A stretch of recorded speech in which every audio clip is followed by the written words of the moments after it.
दोस्तों अब से 3 साल पहले अर्मेनिया और अजरबैजान के बीच नागोर्नो काराबाख को लेकर एक युद्ध हुआ था।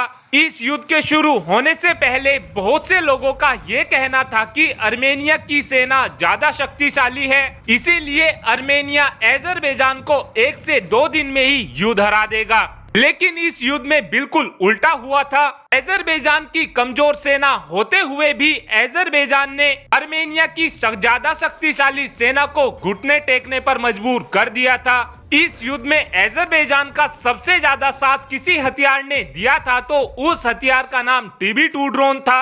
इन्हीं ड्रोनों की मदद से अजरबैजान ने अर्मेनिया की सेना को संभलने तक का भी मौका नहीं दिया था और तुर्की की मदद से अजरबैजान ने इस युद्ध को काफी आराम से जीत लिया था। और अब एक बार फिर से अजरबैजान और तुर्की की दोस्ती बढ़ती जा रही है। इस दोस्ती के बढ़ने के पीछे रीजन यह है कि भारत की तरफ से लगातार अर्मेनिया को हथियारों की सप्लाई की जा रही है, जिसको देखकर अजरबैजान पूरी तरीके से बौखलाया हुआ है। और अजरबैजान की तरफ से तो भारत के सामने रिक्वेस्ट भी की गई है कि आप अर्मेनिया को अपने घातक हथियार ना दीजिए। और भारत के इन्हीं घातक हथियारों को काउंटर करने के लिए अजरबैजान अब तुर्की से हथियार खरीदने में लगा हुआ है। सुबह ही हमने आपको बताया था कि अजरबैजान तुर्की से तुर्की का टाइगर रॉकेट लॉन्चर लेना चाहता है और अभी इस बात को बीते कुछ घंटे ही हुए थे तो अजरबैजान की तरफ से तुर्की से एक और मदद मांग ली गई है, जिसमें अजरबैजान ये चाहता है कि तुर्की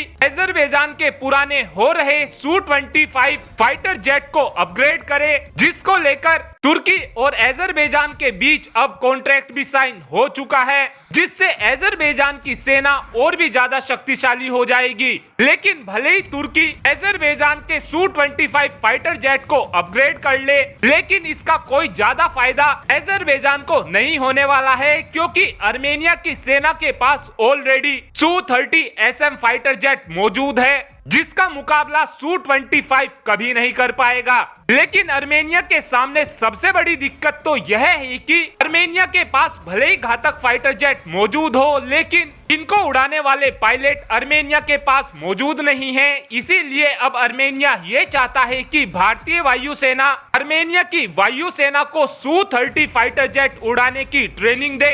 साथ में अर्मेनिया ये भी चाहता है कि भारत की तरफ से Su-30 फाइटर जेट में लगने वाले हथियार भी अर्मेनिया की वायुसेना को दिए जाएं। और अगर भारत की तरफ से अस्त्र और रुद्रम जैसी मिसाइलों को अर्मेनिया की सेना को दे दिया जाता है तो ये दोनों ही मिसाइल अजरबैजान के घुटने तोड़कर रख देंगी। और अब आप भी कमेंट कर बताइए कि क्या भारत को अर्मेनिया के Su-30 फाइटर जेट के लिए अपनी ये दोनों मिसाइल देनी चाहिए, हाँ या फिर ना? इस बात का आंसर आप कमेंट बॉक्स में दे सकते हैं। Thanks for watching this video. Have a good day.